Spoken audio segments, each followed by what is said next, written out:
Hello everyone, welcome back to my channel. Today we are starting Unit 1 of Engineering Physics, that is Crystallography and Material Characterization. In this video, we will understand the basic classification of solids. First, let us understand the introduction. In solids, atoms are arranged in a particular manner. That means they are not placed randomly. Depending on how atoms are arranged, solids are classified into different types. The first type is crystalline solids and the second type is non-crystalline solids. In crystalline solids, the atoms are arranged in a regular and repeating pattern. This arrangement repeats in all the three directions, that is from length, breadth and height. Crystalline solids are further classified into two types, that is single crystal and the second one is polycrystalline. A single crystal is a crystal in which the entire solid consists of only one crystal.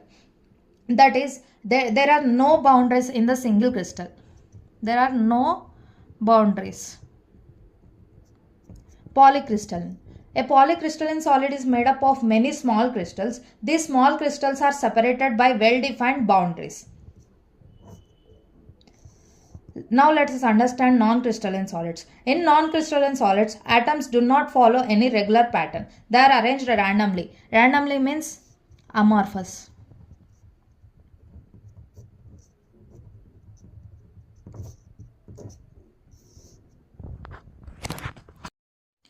Now let us understand the unit cell.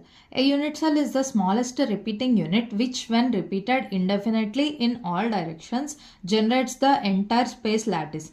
That means a unit cell is the smallest block. When the small block is repeated again and again in all the directions, it generates a space lattice. A unit cell can be chosen in different ways. In a square lattice, the unit cell can be formed by joining four neighbor lattice points. That means in a square lattice, joining four neighbor lattice points, we can form a unit cell. And considering one lattice point at the center. In a square lattice, one lattice point at the center is called as a unit cell. Now let us understand the space lattice. A space lattice is an imaginary three-dimensional arrangement of points where each point represents the position of an atom or a group of atoms. So, a space lattice is imaginary. That means we cannot see it physically and it is arranged in three dimensions, that is X, Y and Z. And it can represent one atom or many atoms. Now let us understand basis. A basis is a group of atoms or molecules which is identical in composition. That means basis is the actual atoms attached to each lattice points. The basis describes number of atoms per lattice points. That means how many atoms are there. Relative positions of atoms. That means how they are arranged. Orientation and distance between the atoms. It describes the distance between the atoms. So crystal structure. Crystal structure is the combination of lattice plus basis. Lattice gives the positions, basis gives the atoms. Together they form the crystal structure.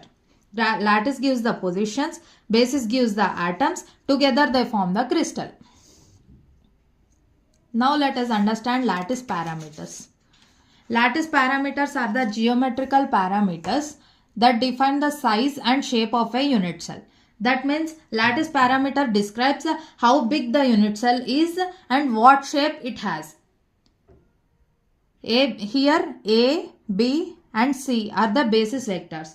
That means they represent the edges of the unit cell along with the X, Y and Z directions. Here alpha, beta, gamma are the angles that are formed between the edges. Alpha formed between the edges B and C. Beta formed between the edges A and C. Gamma formed between the edges A and B.